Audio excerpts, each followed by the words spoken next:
थे हुएनसांग।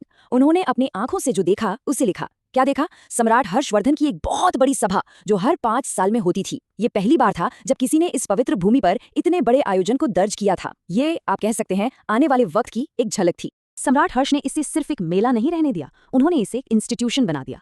ये जगह सिर्फ पूजा पाठ के लिए नहीं थी, ये दान पुण्य के लिए थी, अलग अलग धर्मों के बीच बातचीत के लिए थी, कल्चरल एक्सचेंज का एक बड़ा मंच थी। और यहीं से उस परंपरा की नींव पड़ी जिसे आज पूरी दुनिया कुंभ मेले के नाम से जानती।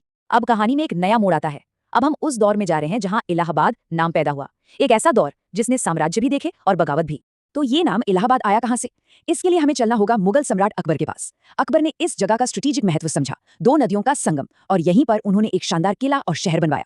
नाम रखा इलाहाबाद, जिसका मतलब था ईश्वर का निवास। और यही इलाहाबाद बाद में इलाहाबाद बन गया। लेकिन इलाहाबाद का इतिहास सिर्फ बनाने का नहीं, बिगड़ने और बगावत का भी गवाह रहा है। साल था 1857।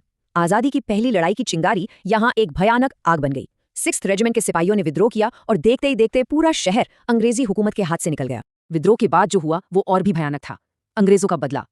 श्री आरएन कस्ट का ये एक बयान ही उस खौफ को समझने के लिए काफी है। उन्होंने लिखा कि एक आदमी को सिर्फ इसलिए फांसी पर लटका दिया गया क्योंकि उसके पास तांबे के कुछ नए सिक्के थे, सिर्फ शक की बिना पर कि उसने ये खजाने से लूटे होंगे।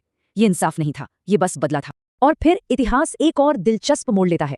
क्या आप जानते हैं कि इलाहाबाद एक दिन के लिए पूरे भारत की राजधानी बना था? हाँ, 1858 में इसी शहर से ये ऐलान हुआ कि अब ईस्ट इंडिया कंपनी का राज खत्म और भारत सीधा ब्रिटिश ताज के अधीन है।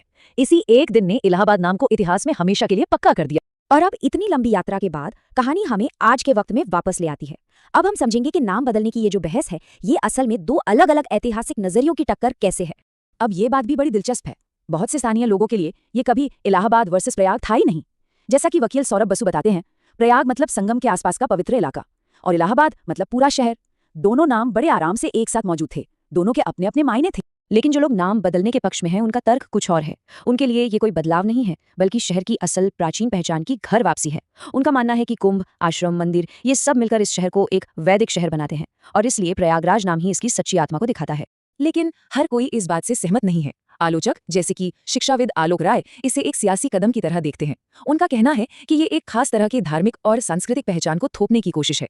ये शहर की जो एक उदारवादी पहचान थी, उस पर एक नई रूढ़िवादी सोच के हावी होने का प्रतीक है। तो आखिर में बात आकर रुकती है 2 अलग अलग पहचानों की लड़ाई पर। एक तरफ है इलाहाबाद, एक कॉस्मोपॉलिटन आधुनिक नेहरूवादी शहर, और दूसरी तरफ है प्रयागराज, एक पवित्र वैदिक प्राचीन तीर्थ। और मजे की बात यह है कि ये शहर दोनों ही है। सवाल बस ये है कि आने वाला वक्त